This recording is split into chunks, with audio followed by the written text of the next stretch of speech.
Estamos dentro del tema de la doctrina de Dios, lo que debemos conocer de Dios. Como un brevísimo repaso, hemos visto la importancia de conocer la doctrina de Dios porque somos llamados a imitar a Dios y si no sabemos cómo es Él, entonces no sabremos cómo interactuar con Él y cómo imitarlo a Él. Hemos visto que nuestro Dios es un Dios trino. Lo hemos fundamentado con las Escrituras, que son tres personas, un solo Dios, que esa es la manera de ser de Él. Hemos visto mínimamente las relaciones internas que tiene la persona del Padre, el Hijo y el Espíritu Santo.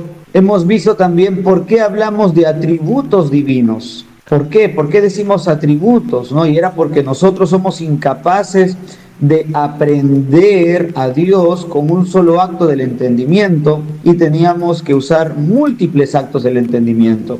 Y Dios mismo, sabiendo que somos limitados, se ha revelado de múltiples maneras a fin de que nosotros podamos ir armando ese cuadro de quién es Él, ir disfrutando poco a poco quién es Él. Vimos también cómo íbamos o cómo clasificamos los atributos de Dios, que habían algunas diferentes clasificaciones, ¿no? Como atributos transitivos, atributos relativos, atributos morales, atributos esenciales, ¿no? Pero nosotros íbamos a usar una triple división.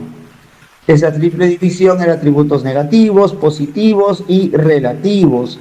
Aunque no vamos a ver todos los atributos que pudiéramos ver, era necesario que aprendiésemos esta clasificación para un futuro. Un recordatorio: este material es el material que usamos o que vamos a usar para el curso para bautismo en la Iglesia Bautista Reformada Sola Escritura, por lo que está adecuado a nuestro propio sílabus. Entonces, aquí nosotros, así como el pastor Sam Reningham y muchas otras iglesias bautistas reformadas, están usando más continuamente una triple división en vez de una doble. Atributos negativos era lo que negamos que Dios tiene. Atributos positivos, lo que afirmamos que Dios tiene.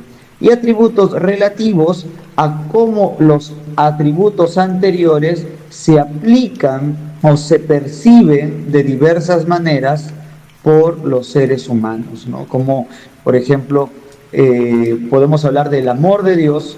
Decimos que Dios tiene amor, es un atributo positivo, y cuando se aplica al inconverso podemos hablar de misericordia simplemente, pero cuando se aplica al creyente, al que está en Cristo, hablamos de gracia, ¿no? De la gracia salvadora, la gracia especial, y así podemos hablar también de la justicia. Y cuando se aplica la justicia al inconverso, podemos hablar de ira, porque la ira es una aplicación de la justicia, simplemente, pero de la justicia sin Cristo, solo queda ira.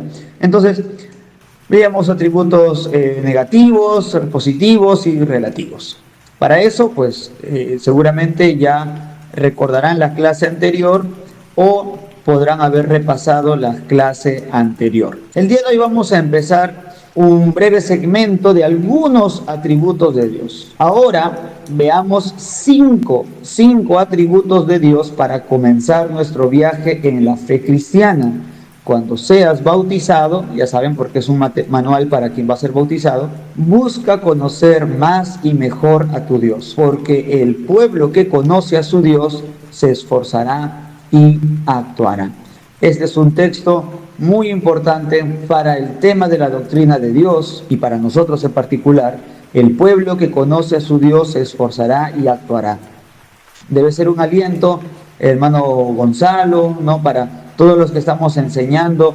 Si la Escritura dice el pueblo que conoce a su Dios se esforzará y actuará, debe haber un énfasis particular en nuestras iglesias de hablar de los atributos de Dios, porque si el pueblo medita en quién es Dios, si el pueblo conoce mejor quién es su Dios, entonces se esforzará y actuará, que es lo que queremos que el pueblo de Dios haga, que es lo que queremos a lo que ellos sean movidos. Y vamos a ver solo 5, la verdad, escribiendo esto daba ganas de poner más o poner todos, pero es un manual introductorio, ¿no? Entonces vimos algunos, o vamos a ver algunos pocos atributos simplemente para iniciar, para que sea un abrebocas, un deseo del creyente de ver más. Y el primer atributo que vamos a ver es que Dios es amor, ¿no? En 1 de Juan 4:8 nos dice directamente, Dios es amor. La Biblia nos enseña que Dios es amor y que su amor es lo que lo mueve a entregarse a sí mismo libre para el beneficio o bien de otros. En otras palabras asociadas al amor, ¿cómo se aplica? Son la de la benevolencia, la misericordia, la gracia y la paciencia. Aunque Dios ama a sus hijos de una manera especial, aunque Dios ama a todos, ama a sus hijos de una manera especial. Recuerda, a pesar de lo que pensemos, pasemos o incluso veamos, el testimonio firme de la Biblia es que Dios es amor. A ver, la palabra amor, debemos recordar algo, ¿sí? Cuando hacemos doctrina, ¿sí? ¿Qué es la doctrina? ¿No? ¿Qué es la doctrina? ¿Qué es doctrina y por qué es diferente de leer un texto bíblico a hacer doctrina? La doctrina es la suma de las diversas ideas encontradas a lo largo de la Escritura sobre un mismo tema, ¿sí? O que se relacionen con un tema. Hacer doctrina no es leer un solo texto bíblico. A veces encontramos en las Escrituras un versículo que sumariza toda una doctrina, pero muchas veces, la mayoría de las veces, no es así. Por ejemplo, si quisiéramos hablar de la oración y específicamente de la efectividad de la oración, no encontramos un solo versículo donde se centre todo o un solo lugar. Tendríamos que ir a diversos lugares, ¿no? Si pedimos conforme a su voluntad, si 2 o 3 se ponen de acuerdo, si no pedimos para nuestros propios placeres, y vamos a diversos lugares. O en los salmos a David orando y diciendo, ten misericordia de mí conforme a tu palabra, y a Cristo orando y diciendo que no se haga mi voluntad sino la tuya, y a la parábola de la mujer que le reclama al juez injusto continuamente y entonces el juez injusto le hace caso. Y tenemos que ir a muchos lugares. Y cuando hablamos entonces de la doctrina de la oración, diríamos, a ver, tomo tal texto, ¿qué enseña este texto? ¿Qué enseña este texto? ¿Qué enseña este texto? Y luego tengo todas esas enseñanzas, todas esas ideas que se enseñan en los textos bíblicos y las razono en conjunto, las pienso en conjunto. Y de esa sumatoria, entonces, puedo declarar yo una doctrina, ¿no? Es decir, la oración es eficaz cuando, ¿no?, se hace conforme a la palabra de Dios, será de acuerdo a la voluntad decretada de Dios, es pedida no por deseos carnales, y entonces si hago todo esto, yo sé que Dios va a responder. Por ejemplo, si yo oro, Señor, te ruego que me santifiques, puedo tener la total seguridad de que Él lo hará, porque pedir la santificación a Dios es conforme a su palabra, es de acuerdo a su voluntad decretada, porque así nos lo revela, y porque es algo que puedo pedir en conjunto con ustedes, porque es algo que no es para mi carne simplemente, y entonces puedo yo razonar y explicarlo así. Cuando entonces vamos a hablar de que Dios es amor, no solamente, y de los demás atributos, no solamente será que veremos un solo texto bíblico. Dios es amor. Listo, hermanos, se acabó. 1 Juan 4:8, Dios es amor. Pero hermano, ¿y qué es el amor?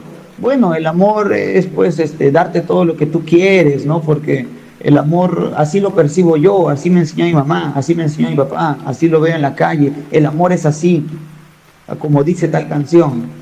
No, tiene que entenderse a la luz de toda la Escritura. Dice Salmos, la suma, un texto clave también para nosotros, la suma de tu palabra es verdad. La suma de tu palabra es verdad. Eso está en Salmo 119, versículo 160. un texto clave, mis hermanos, cuando quieren hablar de doctrina y decir, hermano, ¿y por qué te vas a muchos textos bíblicos para decir una misma cosa, no? Es más fácil que dijeras un solo texto. Pero hermanos, recuerden, la suma de su palabra, la totalidad de ella es verdad. Y hay que sumar textos bíblicos. Bien, entonces, antes de ir a los textos que están aquí planteados, también quisiera resaltar algo que no había yo prestado mucha atención antes. Hay un predicador, un misionero llamado Paul Washer, estoy seguro que la mayoría de ustedes lo conocen, y él tiene un video, no sé qué tanto habrá cambiado su perspectiva, pero él tiene un video antiguo donde él está predicando y él dice, love is passion, ¿no? Dice, el amor es pasión. Decía, yo estudiando el tema de la doctrina del amor de Dios, viendo algunos teologías sistemáticas, no veo la descripción del amor de Dios, y mis hermanos, no siempre todos los teólogos van a describir un mismo atributo exactamente de la misma manera. A veces, por ejemplo, Berkov pone que el amor es una subdivisión de la bondad de Dios. Como Dios es bueno, una aplicación de su bondad es el amor. Otros autores lo ponen a la inversa, ponen el amor primero y como estaba aquí, como lo encontré aquí, del amor se desprende que Dios sea bueno, que Dios sea bondadoso. Y no siempre es tan idéntico. Pero esto es así, hermanos, porque Dios es increíble, ¿no? O sea, Dios, cuando hablamos de quién es Dios, la verdad, las lenguas se nos caerían de la necesidad de hablar tanto, o se nos caerían de vergüenza por la incapacidad de no poder hablar bien de Él, y solamente hablamos de lo que vamos conociendo, aprendiendo. Pero el tema de la pasión, y entendido la pasión en Dios, respecto al amor de Dios como el deseo de unidad, el deseo de mantenerse unido a alguien. Es un asunto que no había observado tan detenidamente, pero que ahora lo he hecho un poco más. Y otros autores antiguos también han hablado del amor de Dios como ese deseo de estar cerca de uno. Obviamente, Dios aplica sus atributos, o Dios se manifiesta en sus atributos de manera voluntaria. Nada lo obliga, ¿sí? Él voluntariamente lo da. Pero el amor, quiero que lo razonemos en particular, no solamente como el deseo de hacerle bien al otro, no solamente como el deseo de cumplir tu responsabilidad, sino como esa sumatoria de la búsqueda del bienestar del otro, la búsqueda de cumplir tus responsabilidades con el otro, la búsqueda de estar junto al otro. Porque algunas veces cuando he explicado el amor de Dios solo como tienes que cumplir tu responsabilidad, ¿no? con tus congéneres, con tus compañeros, con quienes tengas relaciones, esas relaciones deben cumplirse, ¿no? Conforme a la palabra, por supuesto. Pero muchos esposos, tristemente, especialmente los esposos, lo han tomado como, bueno, entonces eso no significa que yo tenga que desear a mi esposa, que desee estar junto con ella, o de tomarle de la mano, o de poder mirarle nuevamente como cuando éramos novios, ¿no? No, esas son cosas que van y vienen, van pasando. Solo yo, si estoy cumpliendo mi responsabilidad con mi esposa, ya le estoy amando, y eso es suficiente. Pero no es suficiente cuando hablamos respecto al amor. No es suficiente, porque Dios mismo nos anhela celosamente. A aquellos que ha aplicado su ser por medio de la persona de Cristo, por su pueblo escogido, no solamente dice, ok, bueno, pues te voy a salvar, pues. Te salvaré, ya está, te voy a salvar. Te portas mal, bueno, pues ¿qué me queda? Pues no, ya te tengo que salvar, no hay de otra. No, sino que la Escritura nos muestra cuál es el amor del Padre al hacernos hijos de Dios. Y pone un énfasis en el tema del amor que incluso al sufrimiento de Cristo por nosotros en el Vía Crucis y en la cruz del Calvario se llama la pasión de Cristo, porque es la muestra del amor de Dios para con nosotros, que Él vino y dejó la gloria y se encarnó y sufrió y murió por nuestros pecados. Tuvo un anhelo de estar junto a nosotros, de acercarnos a Él, cueste lo que cueste, aunque costara el sacrificio del ser más valioso de toda la existencia, del único santo y amado unigénito Jesucristo. Y entonces cuando piensas en eso, no puedes pensar simplemente en que, bueno, Dios está cumpliendo su responsabilidad, pues no. Él dijo que lo haría, y pues lo tiene que hacer. Y no estoy yo queriendo aquí ser feminista, por supuesto, para nada, pero tengo que dar razón a cuando la Escritura en Efesios 5 le dice al hombre que ame a su mujer y a la mujer que respete a su marido, y lo pone como peculiaridades de cada género, necesidades particulares de cada género. Y no me dejarán mentir que los hombres, que muchos hombres son capaces de soportar cuando alguien, cuando la esposa quizás le dice, oye, me siento fría, mal, etcétera, pero voy a estar a tu lado, te voy a ser leal. La lealtad es una cosa que valoramos muchísimo, el respeto. Pero si a la mujer tú le traes flores, dinero y puedes darle todo un mundo, pero si esa mujer no percibe que tú anhelas su presencia, va a estar totalmente insatisfecha. Al hombre igual, si tú le puedes dar todo a ese hombre, limpia la casa, la comida, todo, pero si ese hombre no percibe respeto, obediencia, respeto, relación marcial de tu parte, también ese hombre va a estar totalmente insatisfecho, aunque le cocines la mejor comida del mundo. Y entonces, todas estas cositas, y ahorita vamos a ver algunos textos bíblicos, que nos alcance el tiempo, Dios quiera, nos dan luz de que la pasión, de que el deseo de estar unidos es un aspecto clave cuando hablamos del amor. Y cuando te decimos, y cuando la Escritura dice que el que no amare al Señor Jesucristo sea anatema. El que no amare al Señor Jesucristo sea anatema. Primera de Corintios 16, 22. No se trata, el que no va a la iglesia, el que no ora, el que no lee la Biblia, porque mucha gente puede leer la Biblia por un deseo de aprender meramente. Mucha gente puede ir a la iglesia porque se lleva bien con los demás, porque disfruta estar con el resto, porque ¡ay, qué cómodo es estar con los hermanos en la iglesia!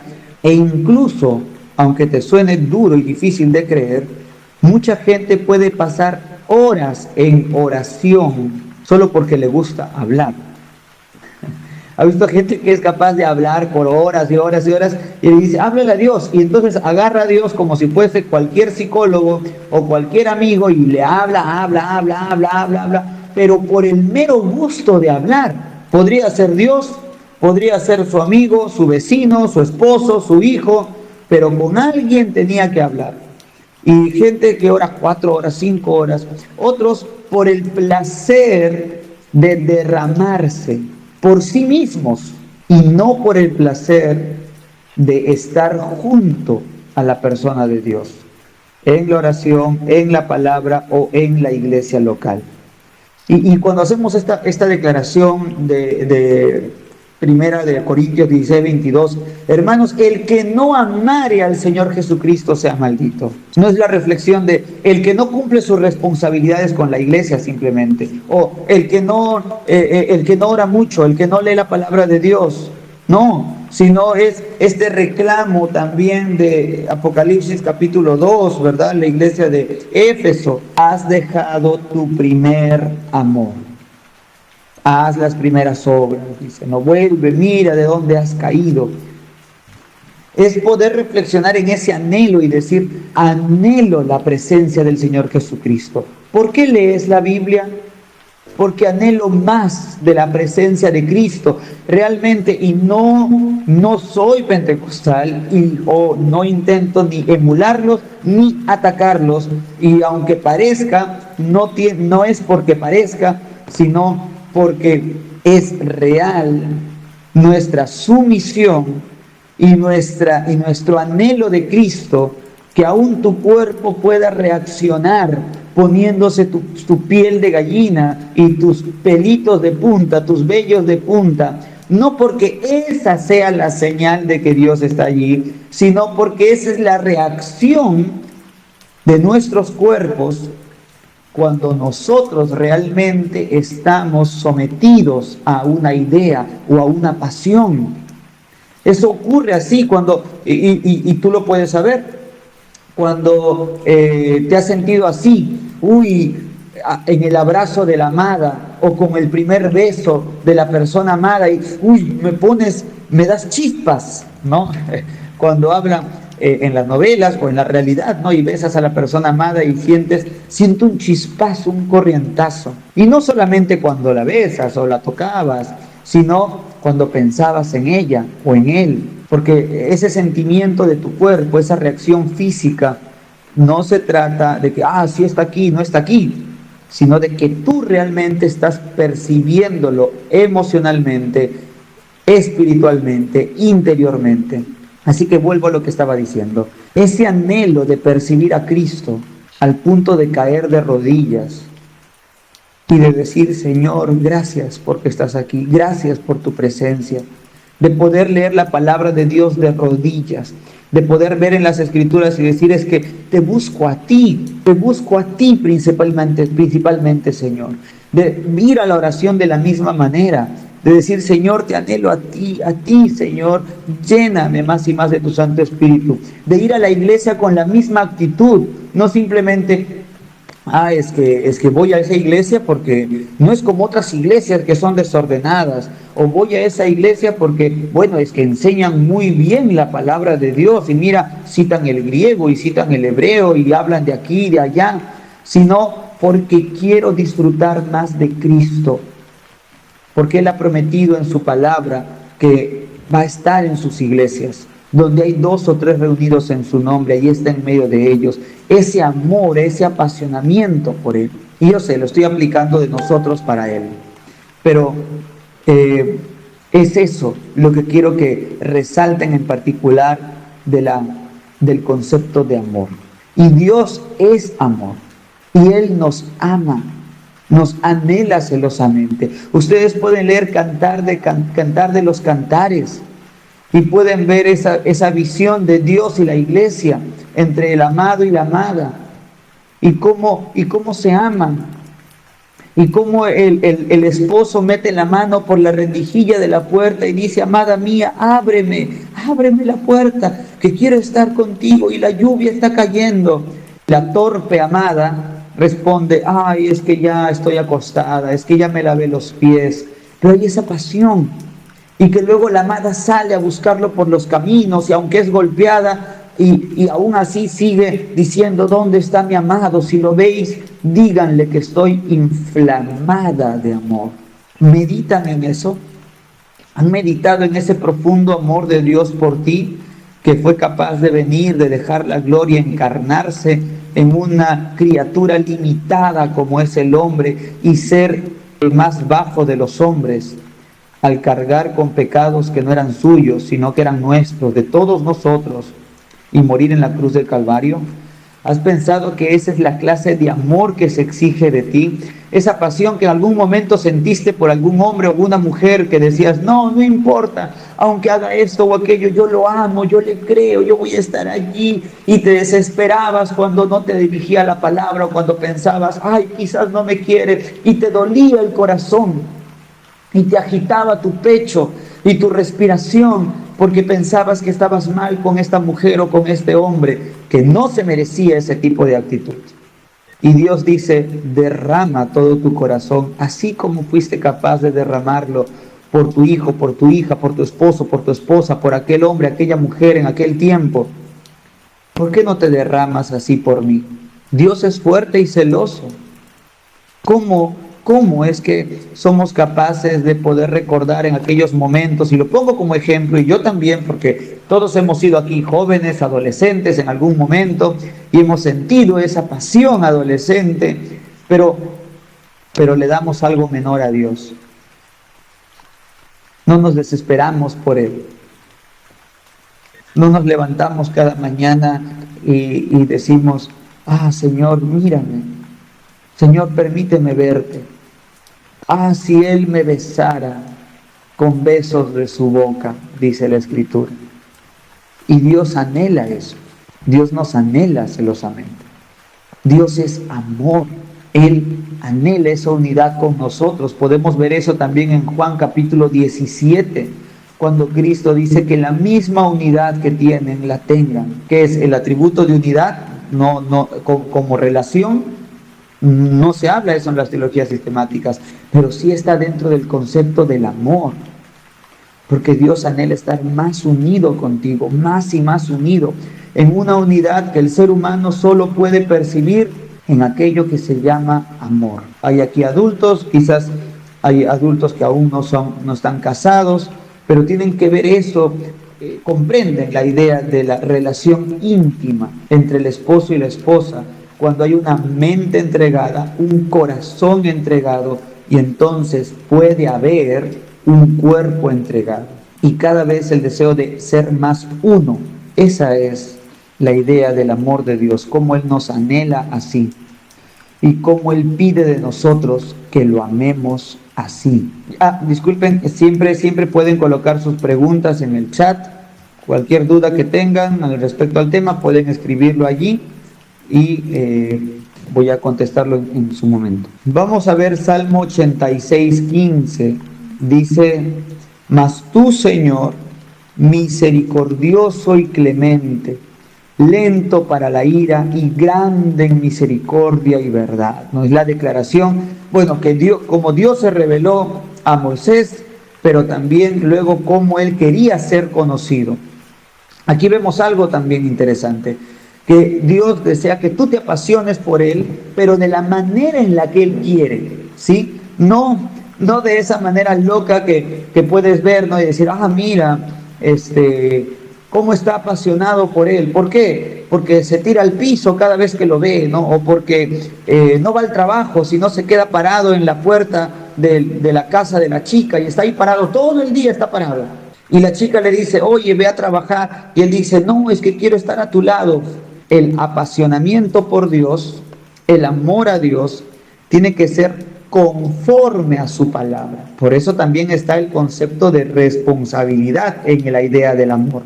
Yo sé que he enfatizado mucho con el tema de la pasión, pero lo hago porque muy poco hemos enfatizado, quizás solamente nosotros en nuestra iglesia local, pero porque se ha hecho muy poco énfasis, estoy enfatizándolo tanto. Pero también está aquí la idea de la responsabilidad.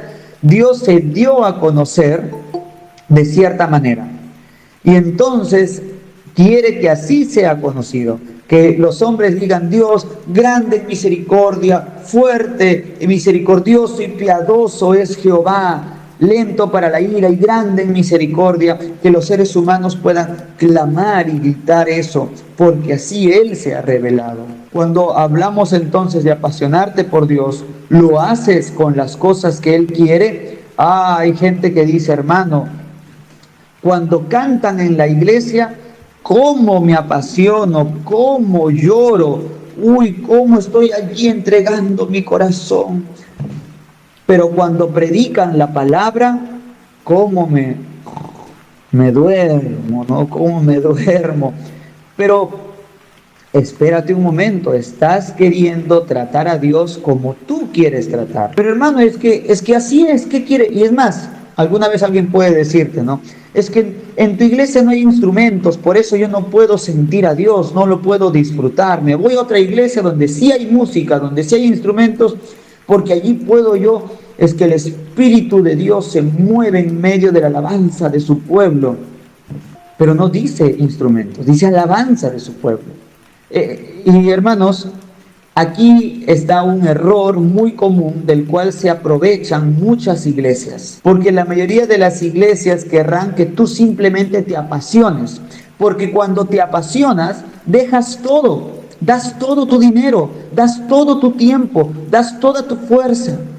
Pero las iglesias bíblicas sí quieren que te apasiones, pero quieren que te apasiones conforme Dios quiere que tú te apasiones. Y eso es más complicado. Es más fácil, ¿no?, que una parejita se apasione y se ame y diga, es que nos llevamos muy bien cuando salimos a viajar, mira cómo nos abrazamos, cómo nos besamos, y cuando dejamos a los... es que si no dejamos a los hijos con los abuelos, nuestro amor no florece en casa como esposos. Y llega el pastor y dice, pero hermanos, miren, Dios ha establecido que sea así. Sí tienes que buscar tiempos con tu esposa, pero no es la clave el que tú dejes a tus hijos con tus abuelos, con tus padres, perdón, o con sus abuelos de los niños, y así. Tienes que hacer conforme a la palabra.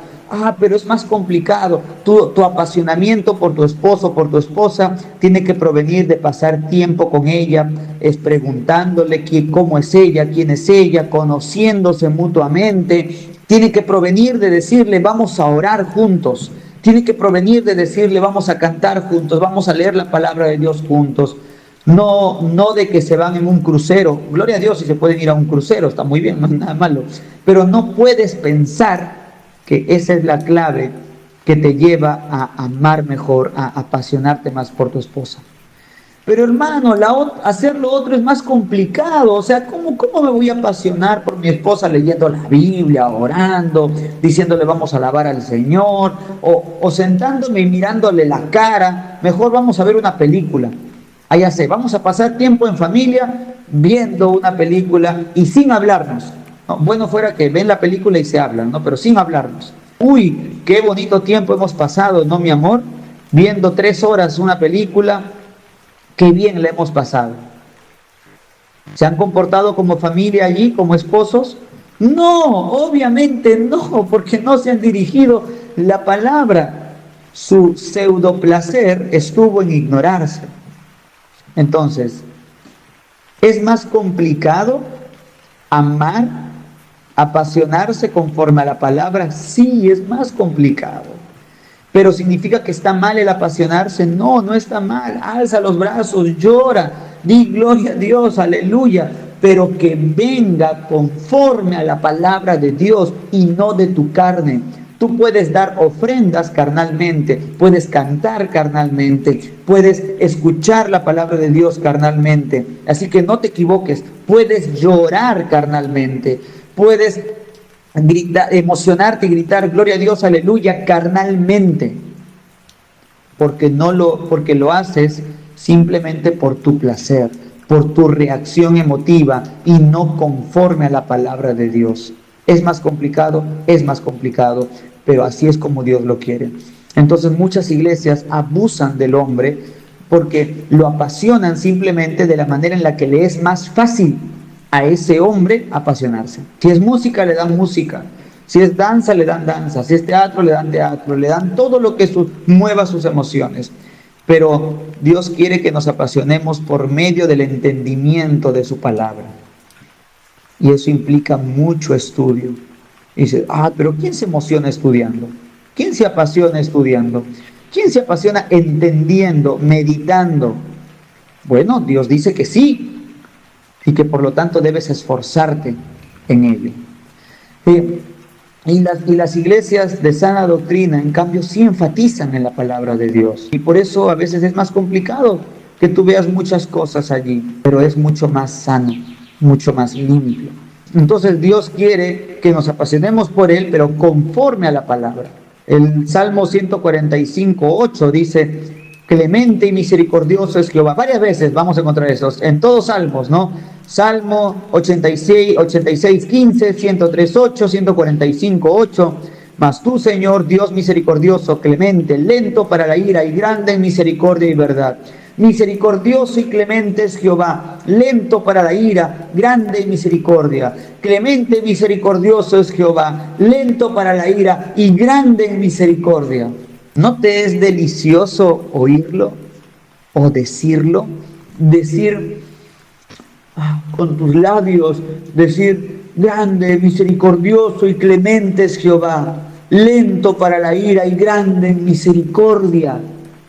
Poder decirlo una y otra vez, así como decías el nombre de la persona que amabas, ¿no? Y alabar al Señor. Es una delicia, mis hermanos, adorar a Dios conforme a su palabra. Isaías 30:18 dice, por tanto Jehová esperará para tener piedad de vosotros, y por tanto será exaltado teniendo de vosotros misericordia, porque Jehová es Dios justo, bienaventurados todos los que confían en Él.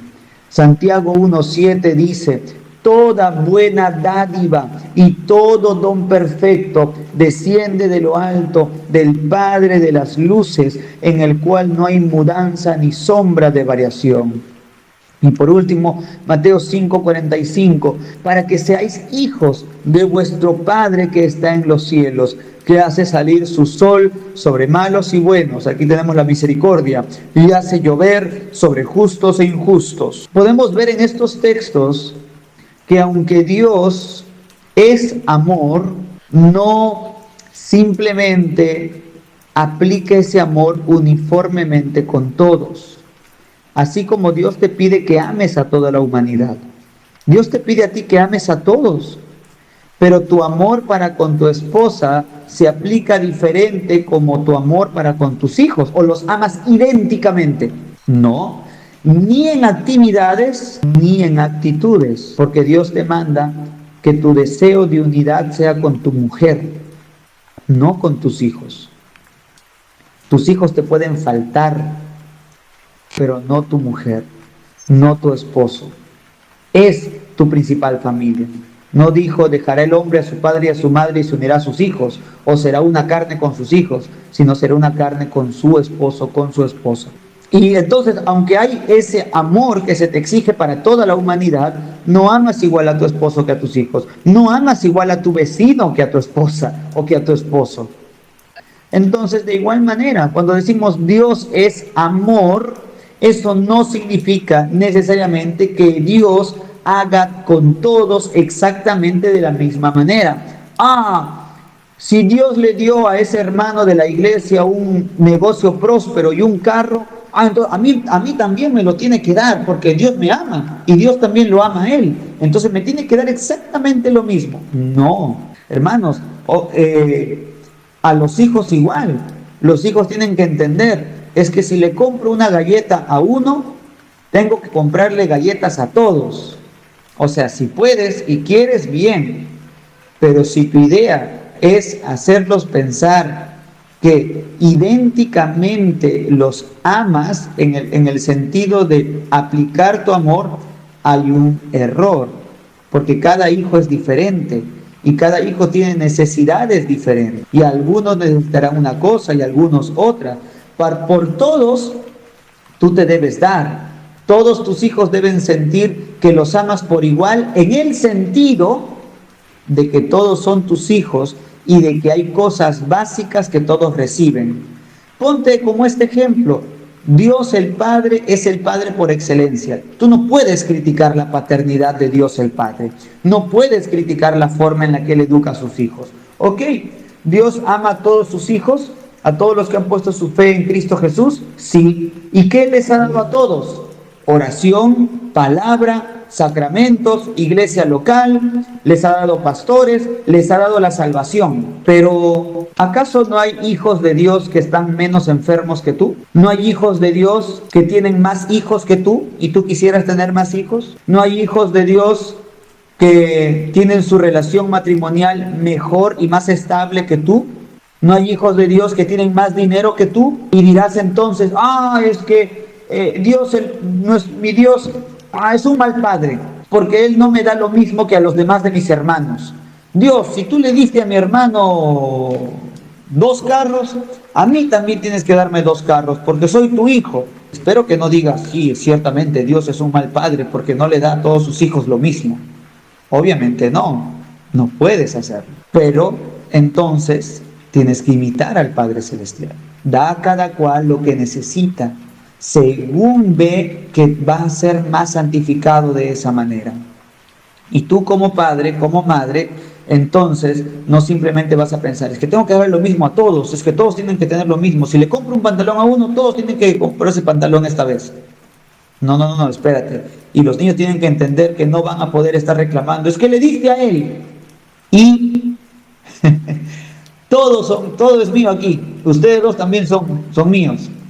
Y yo doy según la necesidad. Los amo, te amo, hijo.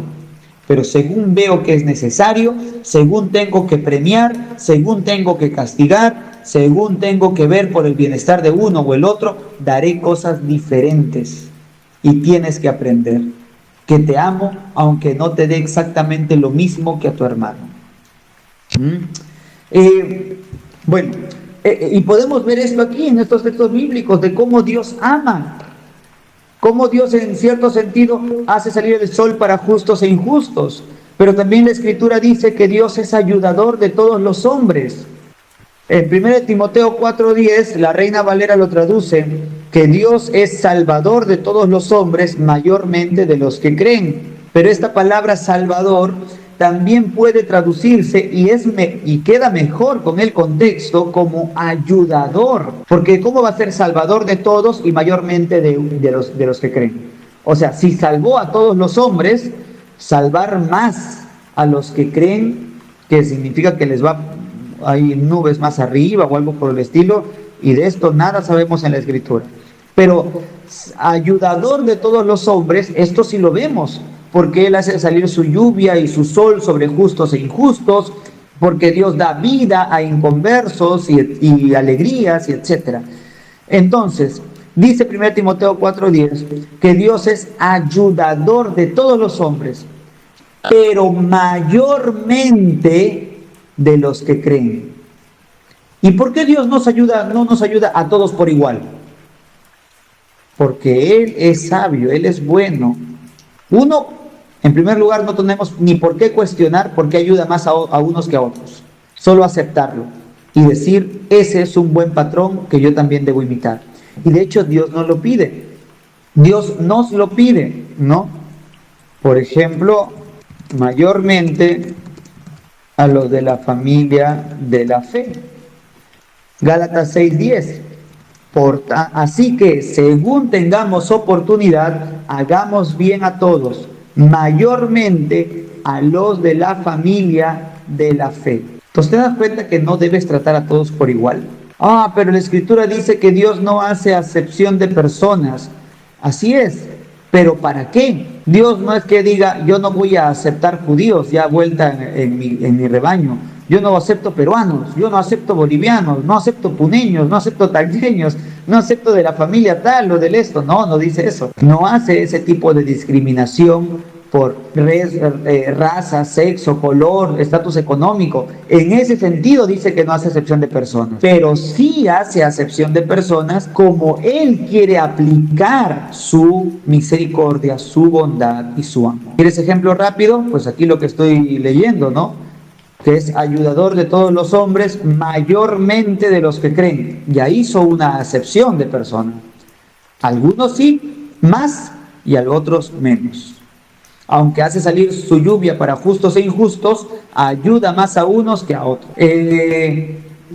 ¿Por qué el Señor le permite a tu vecino que no es creyente tener una casa de 5 pisos y un carro, y en cambio a tu otro vecino que se porta mejor, pero sin ser creyente, no le va tan bien en la economía? ¿Dirás que no fue Dios, sino que ellos lo lograron por su propia fuerza? Obviamente también fue Dios. Y así podemos ver que hay diferencias. Entonces, cuando decimos que Dios es amor, tenemos que pensar en que Dios anhela esa unidad, pero esa unidad responsable, conforme a las relaciones que Él ha delimitado.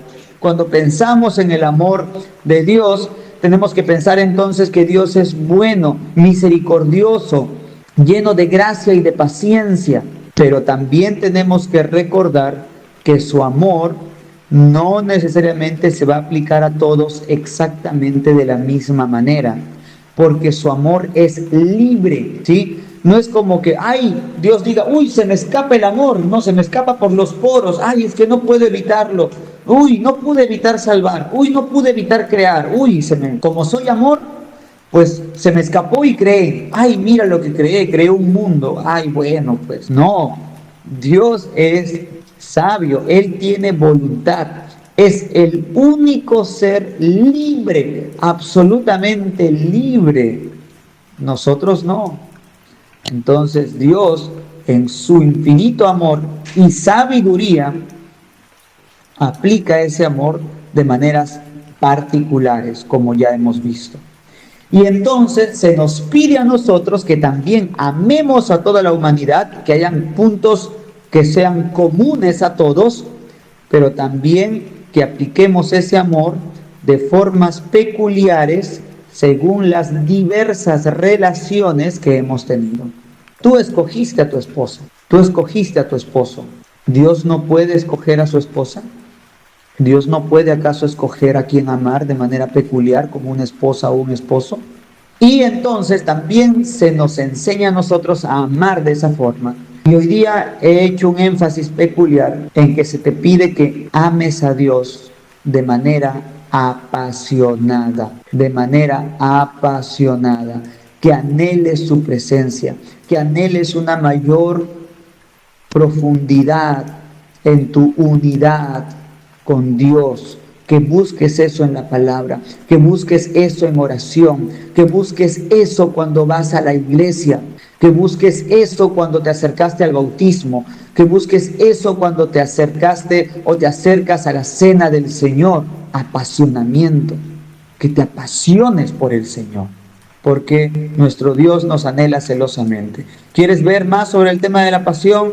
Léete o escúchate el día de hoy Cantar de los Cantares y mira cómo Dios te ama y cómo Dios quiere que tú lo ames. Mis hermanos, ¿alguna pregunta? ¿Está claro? Hermano Gonzalo, ¿alguna duda cuando al tema del amor? Entonces, en resumen, ¿no? Cuando hablamos del amor tenemos que pensar en pasión por o reemplacémoslo, deseo de unidad, deseo de estar junto, pegado, intrínsecamente unido a esa persona, responsabilidad, ¿sí? De estar unido, pero unido de manera responsable, o sea, de acuerdo a cómo está diseñado para unirse a tal persona. Imagínate que tú digas, no, es que yo amo mucho a mi esposo, y vas a un doctor y le dices, doctor, cósanos las espaldas, ¿no? Y así para mostrar que nos amamos y que estamos unidos. Te diría, no, cásate. Casarse es la manera en la que un hombre y una mujer solteros, maduros, hijos de Dios, muestran su unidad y más cosas después del matrimonio, pero no coserse las espaldas, ¿no? Ni coserse los brazos, ¿no? Entonces, eso, mis hermanos, responsabilidad, ¿no? Y búsqueda de bienestar. Esas tres cosas, ¿sí? Cuando piensen en el amor, por favor piensen en esas tres cosas. Buscar el bien del otro, buscar estar unido al otro y buscar el bien y la unidad, pero de manera responsable, o sea, como Dios lo ha diseñado.